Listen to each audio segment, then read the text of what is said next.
संवेदना प्रकाशन प्रकाशित सतीश तिरोडकर लिखित खमंग ठसका या लघुकथा संग्रहाचा प्रकाशन सोहळा 23 मे 2026 रोजी विरार येथे पार पडला. या प्रकाशन सोहळ्याचे अध्यक्ष प्राध्यापक अशोक बागवे होते आणि प्रमुख पाहुणे वसई विरार महानगरपालिकेचे महापौर अजीव पाटील तसेच ज्येष्ठ अभिनेते साहित्यिक नारायण जाधव, ज्येष्ठ कवी साहित्यिक सतीश सोळांकुरकर, प्रकाशक नितीन हिरवे हे उपस्थित होते. खमंग ठसका या पुस्तकाचं प्रकाशन करण्याची विनंती मी व्यासपीठावरील सर्व मान्यवरांना करत आहे. माननीय अशोक बागवे सर, माननीय अजय पाटील सर, नारायण जाधव सर, सतीश सोळांकुरकर या सर्व मान्यवरांना विनंती आहे आपण संवेदना प्रकाशित आणि सतीश तिरोडकर लिखित खमंग ठसका या पुस्तकाचं प्रकाशन करावे. या प्रकाशनाच्या वेळी ज्येष्ठ कवी, लेखक, साहित्यिक आणि प्राध्यापक अशोक बागवे यांनी आपले मनोगत व्यक्त केले. जे काम मगाशी करायचं राहिलं ते आता करतो की आदरणीय महापौर अजीव पाटील यांच्या उपस्थितीत आणि आपल्या रसिकांच्या सगळ्या साक्षीनं सतीश तिरोडकर यांचा खमंग ठसका हा लघुकथा संग्रह प्रकाशित झाला.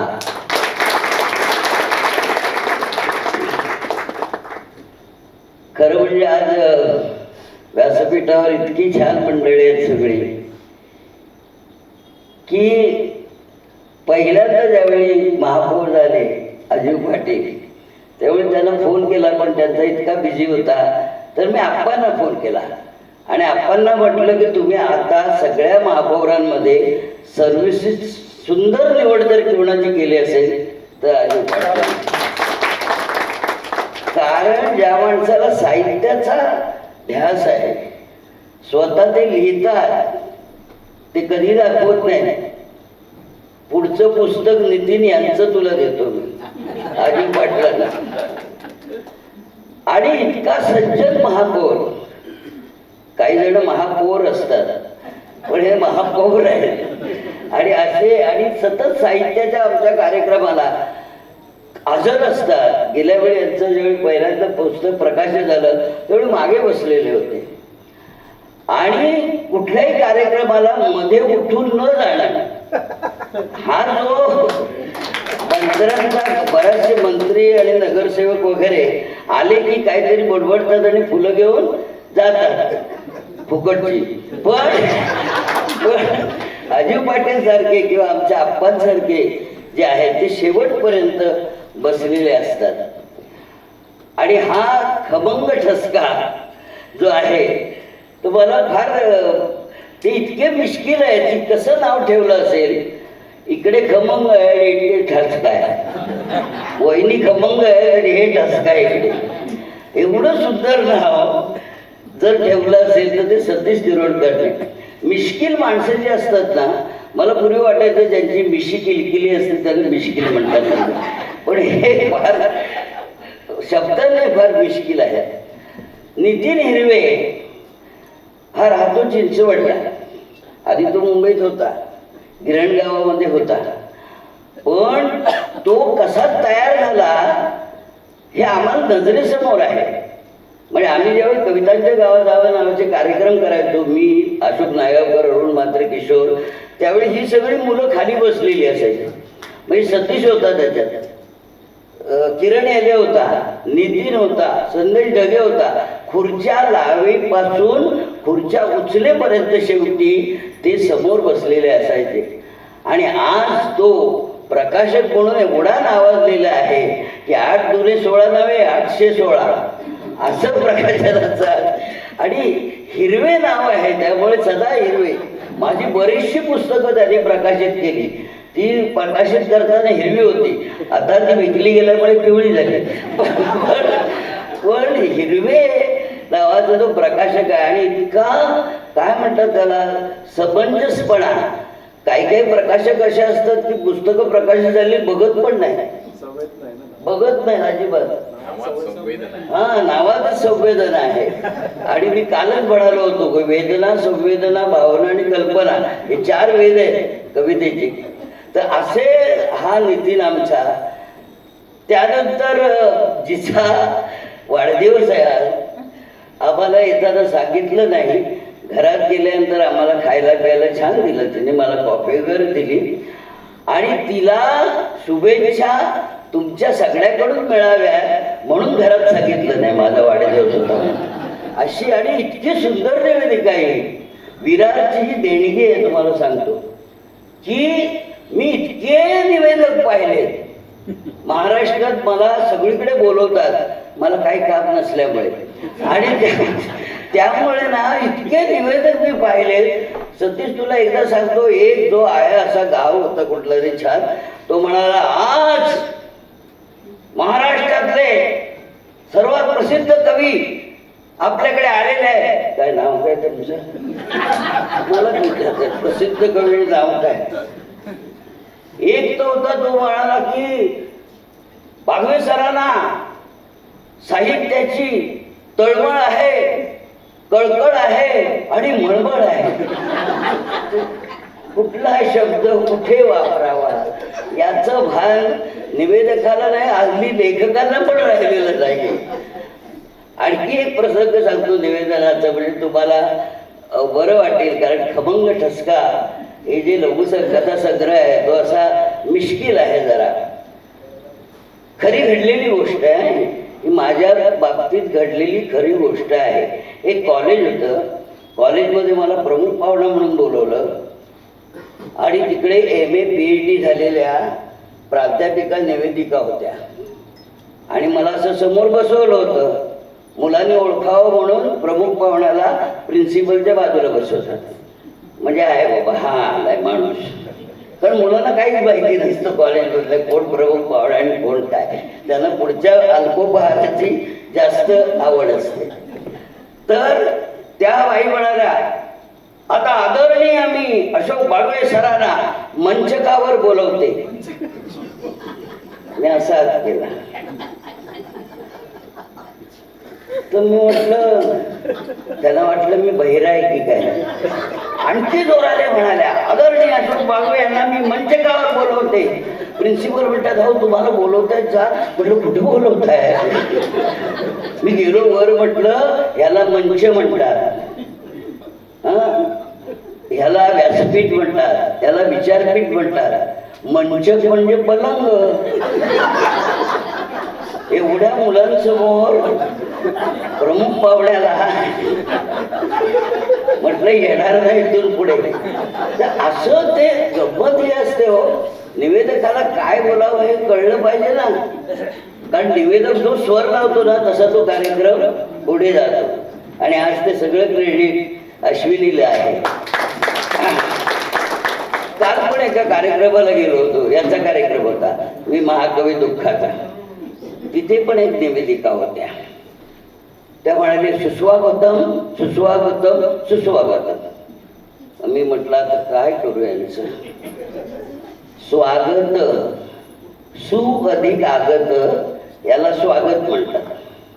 म्हणजे सुआगत स्वागत. सुस्वागत म्हणजे सुस्वागत. लहान मुलांच्या बाबतीत ठीक आहे हो सुस्वागत. सुस्वागत म्हणजे याचे क्लास घेतले पाहिजेत निवेदकांचे. आणि अश्विनीने शिकवलं पाहिजे त्यांना. ती प्रोफेसर होती. तर अशा प्रकारचं सगळं महाराष्ट्रातलं वातावरण असताना एखादी तरी स्मितरेषा गालावर यावी म्हणून या माणसाने जो प्रयास केलेला आहे. कारण पहिल्यांदा अनुभवी अंतरी जैसे हे पुस्तक पडताळाची खेळणी आणि तिसरं पुस्तक माझ्याच हस्ते प्रकाशित झालं. कारण त्याचं एक नंतर मला कळलं, कोणीतरी मला सांगितलं माझ्या हस्ते पुस्तकं प्रकाशित झाली ना तर त्यांना पुरस्कार मिळतात. म्हटलं बरोबर आहे, त्यांना पुरस्कार मिळतात आणि आम्हाला तिरस्कार मिळतात. काय करणार. पण असा माणूस आहे. आणि आज अभिवाचन कसं असतं, अभिनेता कसा असतो, अभिनेत्याची फेक कशी असते शब्दांची, याचं जातीवंत उदाहरण आमचे नारायण जाधव हे आहे. आणि मला अभिमान आहे की गिरण गावाच्या महर्षी दयानंद कॉलेजमध्ये शांताबाईंचं विद्यार्थी हे आणि मी दोघेही होतो. त्या शांताबाई अक्षरमाऊलींकडनं आम्ही ते शिक्षण घेतलेलं आहे. आणि एकदा प्रभाकर पंतांना मी विचारलं होतं, प्रभाकर पणशीकर, त्यांची कधी 3-4 वेळा मुलाखत घेतली मी, तर त्यांनी अभिनेत्याची जी व्याख्या केली होती ना ती इतकी सुंदर होती की ते म्हणाले अभिनेता म्हणजे काय तर लेखक, जो लेखक असतो नाटककार, तो आभाळा एवढा अर्थ एका शब्दात साठवतो आणि अभिनेता त्या शब्दातला अर्थ आकाशा एवढा करतो, याला म्हणतात अभिनेता. असे नट फार कमी राहिलेले आहेत, आता खटखटच जास्त आहे. पण अशा प्रकारची माणसं खरोखरच, एकदा फुलं असे बनाले होते की ज्या पायांना पाया पडावा असे पायच उरलेले नाही. आता सगळं कक्रोच समिती झालेली आहे, सगळी कक्रोच मंडळ निर्माण झालेलं आहे. त्यामुळे आता काय करावं हे काय कळतच नाही. आणि त्याला एकच तारणहार आहे आणि ते म्हणजे साहित्य. साहित्य जसं मगाशी हे म्हणाले की प्रत्येक माणूस एक पुस्तक आहे, प्रत्येक माणूस एक पुस्तक लिहू शकतो. लक्षात ठेवा, आम्ही लिहून फुकट गेलो. रसिक म्हणजे रसिक हा मुका कवी असतो आणि कवी हा बोलका रसिक असतो. तुमच्याकडे प्रत्येकाकडे काहीतरी सांगण्यासारखं आहे. एक तरी आत्मचरित्र प्रत्येक जण लिहू शकतो, एक पुस्तक लिहू शकतो. त्यामुळे रसिक नसेल तर कवीला काही संबंध नाही. रसिक या शब्दात रस आहे, कवीमध्ये नाही. कवीला उलटा केला की वीक होतो. त्यामुळे तो रसिक महत्वाचा आहे आणि ती रसिकता मुळात लेखकाकडे असायला हवी. जो पुस्तक वाचतो तो वाचक, पण जो माणूस वाचतो त्याला लेखक म्हणतात. आणि हे माणसाचं पुस्तक वाचण्याचं जे गमक आहे ते ह्या माणसाला कळलेलं आहे आणि त्याला प्रोत्साहन देणं, सगळ्यांना उभं करणं हे आमच्या सतीशचं काम आहे. म्हणजे माझा भार हलका करतो तो बराचसा की कोणा चांगलं दिसलं की त्याला चांगलं म्हणणं हे हल्ली राहिलेलं नाही. हल्ली द्वेष करणं, एकमेकांची स्पर्धा करणं हे फार राहिलेलं आहे. पण एखाद्याकडे गुण आहेत म्हटल्यानंतर, आता सतीश मधले गुण ह्या सतीशने ओळखले. सतीश हेच नाव चांगलं असतं असं नाही, अशोक पण शोक नसलेला असतो ना. तर हा जो सतीश आहे त्याच्याकडे ही गुणवत्ता जास्त आहे. त्याचीच पुस्तकं जास्त होतात की जो दुसऱ्याची पुस्तकं मोजत नाही. तो त्या पुस्तकाचा आदर करतो, त्याची पुस्तकं जास्त होतात. तसं आपलं दिलीप पाटील आहे. दिलीप पाटील कधी कधी ना, मला एक छंद आहे. कसला छंद? प्राध्यापक म्हणून असताना ना मी विद्यार्थ्यांना वाटेल तेव्हा वाटेल तिथे उभं करायचो आणि बोल म्हणायचो, बोल आता तू. आणि प्रिपेअर नसताना ज्यावेळी बोलतात ना त्यावेळी माणसं खरं बोलतात. ठरवून बोलणारी माणसं जी असतात ना, आता मला भाषण करायचं आहे, आता मी ठरवून जाणार, असं नाहीये. निघता निघता त्याला म्हटलं की तुला आज बोलायचं आहे. आणि तो इतका छान बोलला की तुम्हाला कळलं नाही की त्याला आत्ताच कळले मला बोलायचं आहे, एवढा चांगला आहे हा दिलीप. तर अशा ह्या सगळ्या व्यासपीठावर असलेलं हे खमंग ठसका, मला एक वेगळं असं वाटतं की आपली प्राचीन संस्कृती सगळी कथेवर अवलंबून आहे. प्रत्येकाने प्रत्येकाला गोष्ट सांगत गेलेली आहे. मौखिक परंपरा असल्यामुळे पूर्वी एकमेकाला गोष्ट सांगणे. आपली पिढी कशी आहे की आपल्याला आजीने गोष्ट सांगितलेली, आपल्याला आईने गोष्ट सांगितलेली आहे. आपल्याला पाळणं घर वगैरे नव्हतं, त्यामुळे पाळणं वगैरे नावाची गोष्ट आमच्या पिढीला नाही अनुभवली आम्ही. त्यामुळे आजीला सांगितलेली गोष्ट.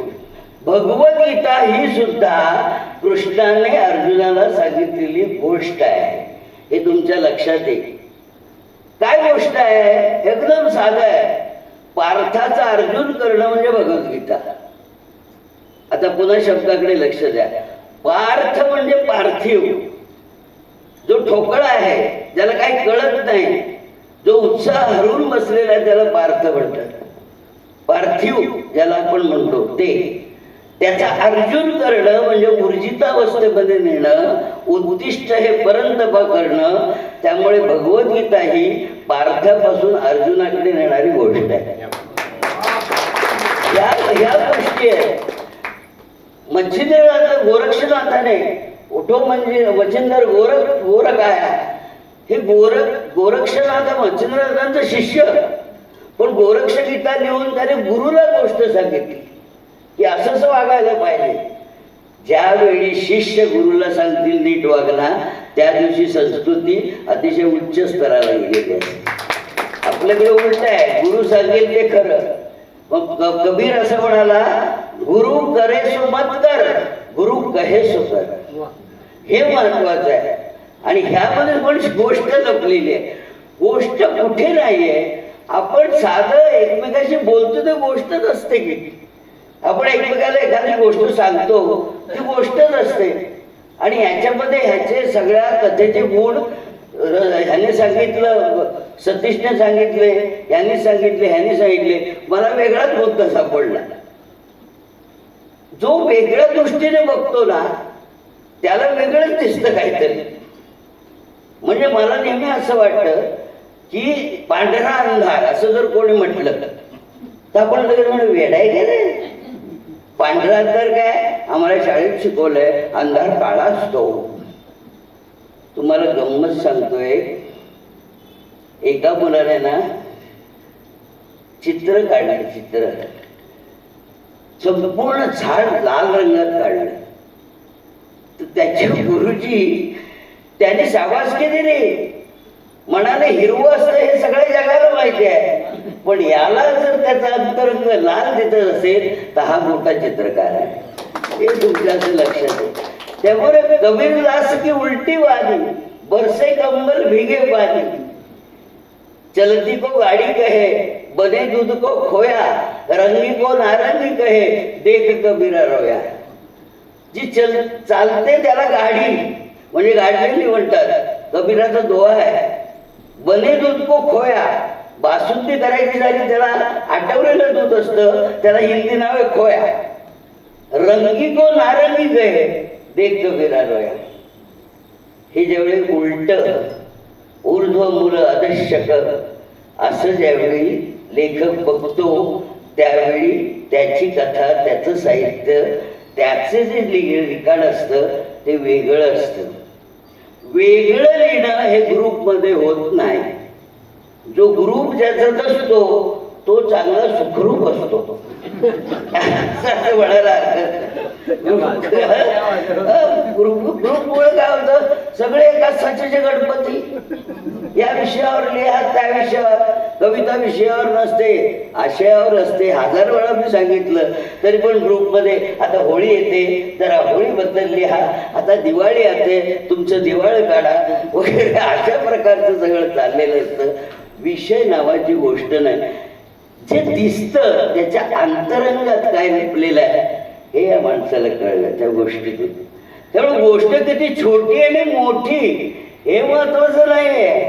5 पानाची कथा लिहिली, 10 पानाची मी कविता लिहिली, फाडून टाकायला पाहिजे होतं. पण असे म्हणणारे लोक त्या अडीच ह्याच्यामध्ये पानामध्ये हा जो काही मिश्किल आहे, म्हणजे 20 कथा आहेत, सगळ्यात मिश्किल नाही तर 20 आहेत. त्याच्यात काही कासावीस करणाऱ्या पण कविता आहेत. कासावीस करतात, तुम्हाला डोळ्यातून पाणी आणतात. 8-20ची लोक, मी आता सांगत नाही सगळं, तुम्हाला विकत घ्यायचं. त्यामुळे ती जे कथा आहे त्या कथा डोळ्यामध्ये टचकन पाणी आणतात.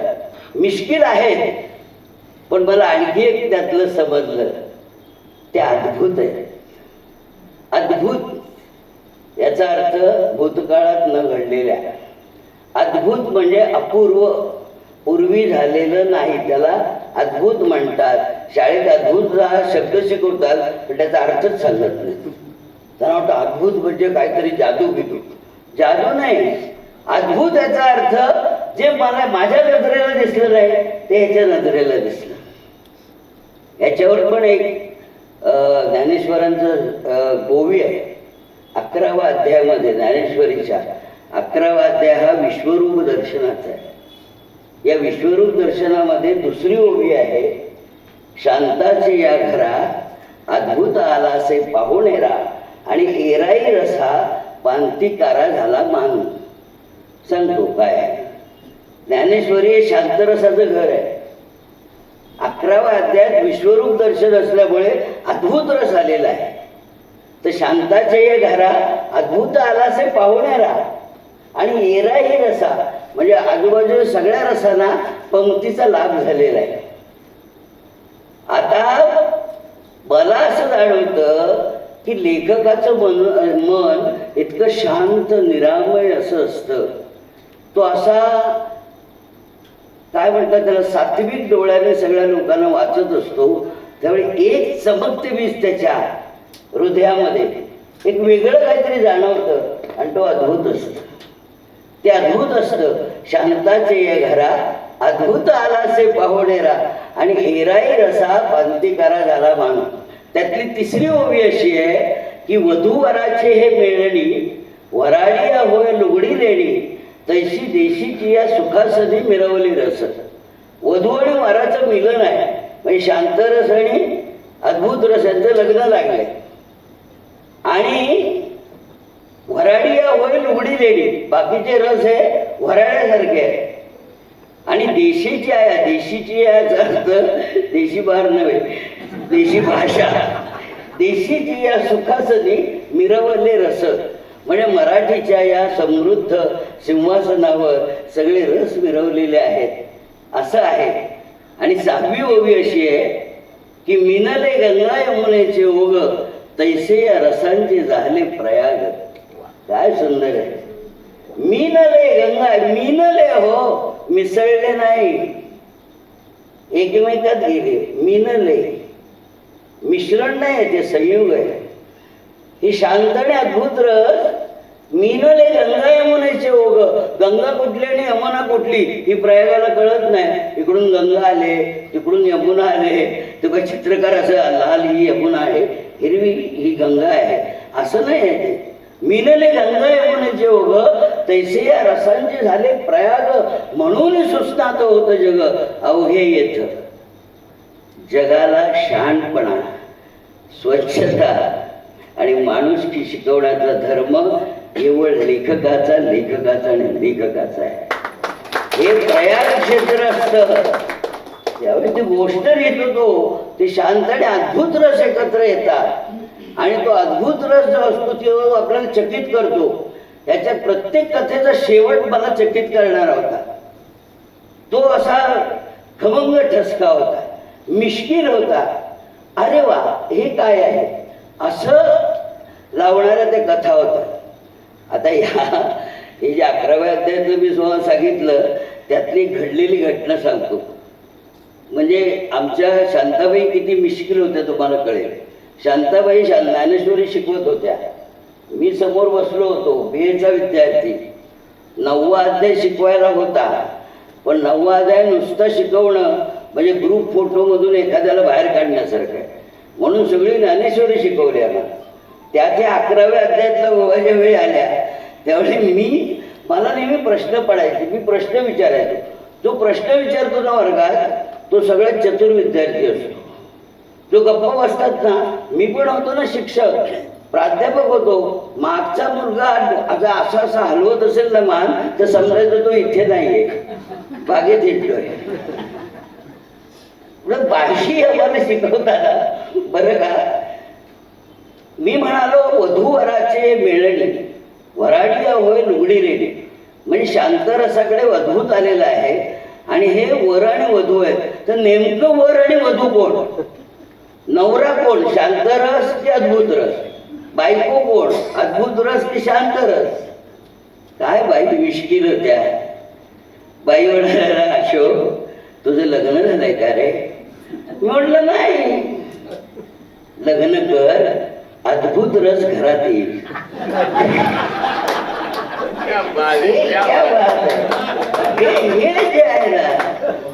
आता मला सांगा, त्यावेळी बाईने गोष्टच सांगितली ना, मला गोष्टच सांगितली. कविता लिहायला पाहिजे असं थोडंच आहे. साध्या साध्या प्रसंगामध्ये, प्रसंग हा शब्दच नीट बघा, त्यामध्ये संघ आधी आहे आणि मग प्रसंग आहे. तो संघ कळला पाहिजे. प्रसंगामधला संघ ज्याला कळतो तो लेखक होतो. आणि हे सतीशला कळलेलं आहे. या म्हणजे काय अपूर्व आहे हो. इकडे सतीश, तिकडे सतीश, मध्ये बी. जाऊ दे. पण अशा ह्या मंथनामध्ये जे मंथन असतं आणि या मंथनातून जे अमृत निघतं ना, ते तुमची कला असते. आणि हे मंथन करणं जर नीट असेल, जर रवीने व्यवस्थित दही घुसळलं नाही तर ताक कसं होणार? एवढं साधं आहे हो. घरातली उदाहरणं द्या. उगा तिकडे तिकडे असं फिरून हे पहा आकाश किती अथांग आहे, नको असू दे. घरात बघा, आई ज्यावेळी दही करते त्यावेळी ती घुसळते. ते घुसळणं जेवढं तीव्र असतं, जेवढं जास्त असतं, तेवढं ताक चांगलं होतं. तसं लेखकाच्या मनामध्ये पाहिलेल्या प्रसंगाचं अशी घुसळण झाली पाहिजे. घुसळण झाली पाहिजे, मग त्यातून अमृत बाहेर येतं. तर तसं एका वर्षात 3 पुस्तकं आम्ही कधी लिहिली नाहीत. आणि अजिबात थांबू नको. किती लोक आहेत ना, लोक ना जेवढे तुला म्हणतील ना तो खूप चांगला आहे, तर त्याला दूर ठेवायचं, लांब. हां, हे स्तुती करणारे जे लोक असतात ना, त्यांची मला भीती वाटत असते. जो माणूस मित्र कोण जो तुला सांगतो की तू हे छान लिहिलंय, पण इथं बघ, इथं जर असं आणखी केलं असतं तर मजा आली असती. हे सांगणारे लोक हे समीक्षकांपेक्षा मोठे असतात. कळलं की नाही? तर हे म्हणजे आणि पुरस्काराने अजिबात चढून जायचं नाही. पुरस्कार मिळाले म्हणजे मोठा लेखक होतो असं नाही. मला महाराष्ट्रात माहिती आहे की काही जण पैसे देऊन पुरस्कार घेतात, असे पण आहेत. त्या कुठलं ते आमच्या बाईंचं गाव मनसरला शांताबाई शेळके पुरस्कार पैसे देऊन घेतात लोक. आमचा एक कवी म्हणाला, मला मिळाला शांताबाई शेळकेचा पुरस्कार. म्हटलं किती पैसे दिले? 5,000. आणि त्याच्यात तो पुरस्कार, त्या पुरस्काराऐवजी नकोच तो पुरस्कार. पुरस्काराने छाती फुलवायची नाही आणि हात दवडायची नाही. आपलं काम काय आहे? चल अकेला चल अकेला चल अकेला, तेरा साथी पीछे छुटा राही, चल अकेला. एकटा असतो लिहिताना माणूस. लिहिताना एकटा असतो. तो एकटा स्वतःशी बोलत असतो. तुका म्हणे होय आपल्याशी संवाद. आपल्याशी ज्यावेळी आपण संवाद करतो त्यावेळी इतरांशी संवाद करण्याची क्षमता प्राप्त होते. जो स्वतःशी बोलतच नाही तो इतरांना काय शिकवणार? त्यामुळे हा खमंग ठसका जो आहे, त्याची जी मिश्किल वृत्ती आहे, त्याच्यामध्ये पण चिंतन दडलेलं असतं. पुलंच्या कविता कथा नुसत्या हसवणाऱ्या नाही आहे. हास्य ही पहिली गोष्ट आहे. तुमचे गाल जरा फाकतात, पण त्यानंतर त्याच्यावर जो मेंदू असतो ना, तो हसला पाहिजे, तो चिंतन करायला लागला पाहिजे, त्यामध्ये काहीतरी गेलं पाहिजे, तर मग ती कथा श्रेष्ठ आहे. शेवटचं सांगतो आणि मी थांबतो. एक किस्सा आहे की एकदा मला माझी मुलाखती खूप झाल्या, मलाच आठवत नाही. तर एकाने मला विचारलं होतं की ठीक आहे म्हणाले, कृष्णाने भगवद्गीता सांगितली, 18 दिवस युद्ध चाललं, कधी सांगितलं असेल भगवद्गीता? म्हटलं मैदानात तर नाही सांगितली, युद्धनीती. तिथे जर भगवद्गीता सांगितली असतं ते इतर लोक काय तलवारीला धार वगैरे काढत बसले असते की काय? 700 श्लोक सांगितले अर्जुनाला आणि इतर लोक काय सगळे बघत बसले होते, यांचं कधी संपतंय नाही, आपण कधी सुरू करू लढाई. आदल्या रात्री ते जे डेरे असतात त्याच्यामध्ये अर्जुन रात्री हा गलित गात्र झाला होता आणि ह्या गलित गात्र झालेल्या अर्जुनाला त्या रात्री त्यांनी सांगितलं.